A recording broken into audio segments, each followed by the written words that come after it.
Kalau tidak tahu ya. Lagi di bandara.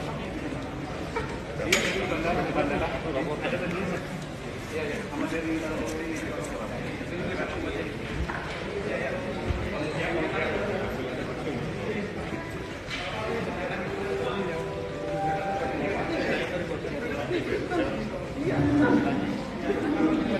Kejaksaan Agung RI akhirnya berhasil memulangkan buron pembalakan liar Adeline Lis.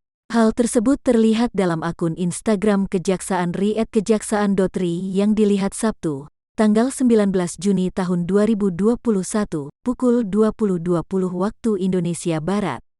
Tibanya Adeline ke Indonesia diketahui sekira pukul 20 waktu Indonesia Barat.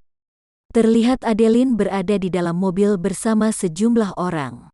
Dari informasi yang diterima, Adeline tiba di Bandara Soekarno-Hatta, Cengkareng. Adeline terlihat mengenakan rompi tahanan berwarna kejaksaan, memakai masker, dan tangan yang diborgol.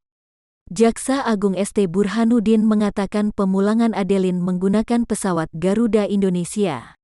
Teman-teman, pada hari ini tadi jam 19.40 waktu Indonesia Barat sampai pukul 19.56 waktu Indonesia Barat pesawat Garuda G837 yang membawa terpidana saudara Adeline Lis, kata ST Burhanuddin saat konferensi pers, Sabtu, tanggal 19 Juni tahun 2021, malam. Burhanuddin mengatakan, Adeline ditangkap di Singapura sebab yang bersangkutan menggunakan paspor palsu atas nama Hendro Leonardi.